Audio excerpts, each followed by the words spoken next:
Still Peace Man Kimanuka Films, dukurikire kuri Ihirwe Star, ukomeze kurya show. Ahangaha twakiriye umutumirwa bamwita Uhirwe Joshua, kuri ubu ngubu agiye kutubwira uburyo abona hip hop nyarwanda ku ruhande ihagazeho kuri iyi saha. Joshua, watubwira uburyo ubibona?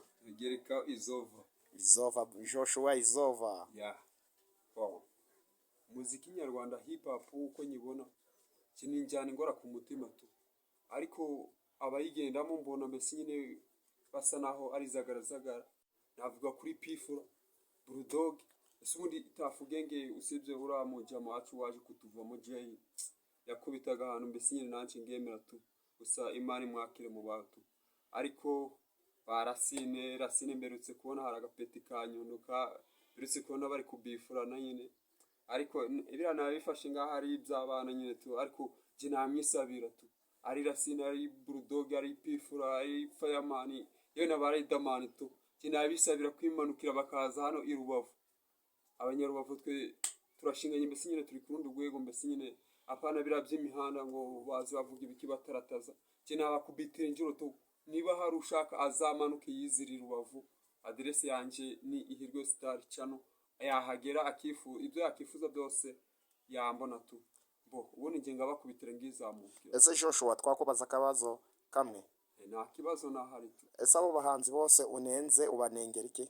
Icyo mbanengera mbese nyine imirimbire yabo tu, sikuvuga ko badafite umufana, baramufite, ariko mbese nyine ngabona batari ku rwego rwiza cyane. Ubwo nifuza kuba hip hop mbese nyine abiri ku rwo rwego, byibuze si zina trap baragerageza, ariko mbese nyine nabo ntabwo ari ku rwego rwiza nifuza, ku buryo navuga ngo ni abantu mbese nyine twakinjira muri competition, bara bose ni abana.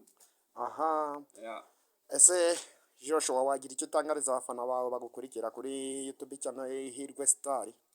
Hari byinshi cyane byo kwatangariza, ariko icyo kuri nyirizina bagomba kumenya kuri hip hop, sikuvuga ko ndi umuraperi nyine ku buryo ari nje bakurikirana ahanini cyane banzi mu bya films, ariko na hip hop nje uko nyibona nyine nabona ko bara atari abantu bo kuvuga ngo bakurikirana 5 kwa 5, ariko habaye hari no ufite umwanya ko yakurikirana ibikorwa byanje yagera kuri channel Ihirwe Star, aho ngaho buri kimwe cyose yakibona akamenya ngo ni muntu ki, buri kimwe cyose akakimenya. Okay, we love you, God blessings over, we love you.